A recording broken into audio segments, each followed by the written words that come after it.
Marcos 4. A parábola do semeador. Voltou Jesus a ensinar à beira-mar, e reuniu-se numerosa multidão a ele, de modo que entrou num barco, onde se assentou, afastando-se da praia, e todo o povo estava à beira-mar na praia. Assim lhes ensinava muitas coisas por parábolas, no decorrer do seu doutrinamento. Ouvi, eis que saiu o semeador a semear, e ao semear, uma parte caiu à beira do caminho e vieram as aves e a comeram. Outra caiu em solo rochoso, onde a terra era pouca, e logo nasceu, visto não ser profunda a terra, saindo porém o sol a queimou, e porque não tinha raiz, secou-se. Outra parte caiu entre os espinhos, e os espinhos cresceram e a sufocaram, e não deu fruto. Outra, enfim, caiu em boa terra e deu fruto, que vingou e cresceu, produzindo a 30, a 60 e a 100 por um. E acrescentou: quem tem ouvidos para ouvir, ouça. A explicação da parábola. Quando Jesus ficou só, os que estavam junto dele com os 12 o interrogaram a respeito das parábolas. Ele lhes respondeu: a vós outros vos é dado conhecer o mistério do reino de Deus. Mas, aos de fora, tudo se ensina por meio de parábolas, para que vendo vejam e não percebam, e ouvindo ouçam e não entendam, para que não venham a converter-se e haja perdão para eles. Então lhes perguntou: não entendeis esta parábola e como compreendereis todas as parábolas?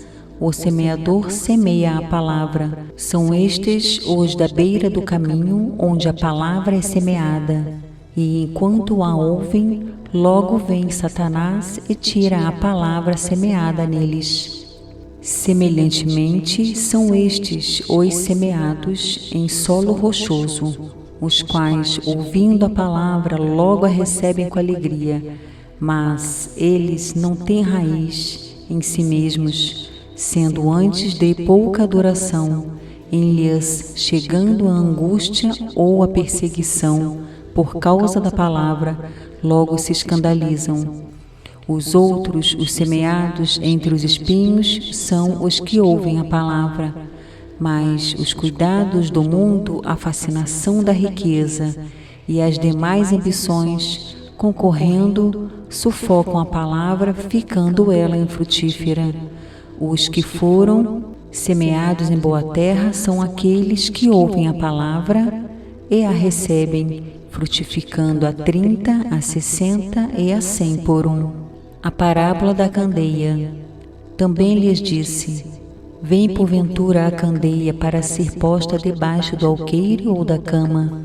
Não vem antes para ser colocada no velador?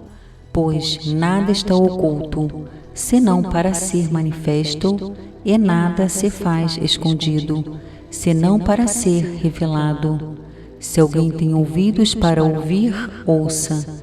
Então lhes disse: atentai no que ouvis, com a medida com que tiverdes medido. Vos medirão também, e ainda se vos acrescentará, pois ao que tem se lhe dará, e ao que não tem, até o que tem lhe será tirado. A parábola da semente. Disse ainda: o reino de Deus é assim como se um homem lançasse a semente à terra, depois dormisse e se levantasse de noite e de dia, e a semente germinasse e crescesse, não sabendo ele como. A terra por si mesma frutifica, primeiro a erva, depois a espiga, e por fim o grão cheio na espiga. E quando o fruto já está maduro, logo se lhe mete a foice, porque é chegada a ceifa. A parábola do grão de mostarda. Disse mais: a que assemelharemos o reino de Deus? Ou com que parábola o apresentaremos? É como um grão de mostarda que, quando semeado, é a menor de todas as sementes sobre a terra, mas, uma vez semeada, cresce e se torna maior do que todas as hortaliças, e deita grandes ramos, a ponto de as aves do céu poderem aninhar-se à sua sombra. Porque Jesus falou por parábolas, e com muitas parábolas semelhantes lhes expunha a palavra conforme permitia a capacidade dos ouvintes. E sem parábolas não lhes falava tudo, porém explicava em particular aos seus próprios discípulos. Jesus acalma uma tempestade. Naquele dia, sendo já tarde, disse-lhes Jesus: passemos para outra margem. E eles, despedindo a multidão, o levaram assim como estava no barco, e outros barcos o seguiam. Ora, levantou-se grande temporal de vento, e as ondas se arremessavam contra o barco, de modo que o mesmo já estava a encher-se de água, e Jesus estava na popa, dormindo sobre o travesseiro. Eles os despertaram e lhe disseram: Mestre, não te importa que pereçamos? E ele, despertando, repreendeu o vento e disse ao mar: acalma-te, emudece. O vento se aquietou e fez-se grande bonança. Então lhes disse: por que sois assim tímidos? Como é que não tendes fé? E eles, possuídos de grande temor, diziam uns aos outros: quem é este que até o vento e o mar lhe obedecem?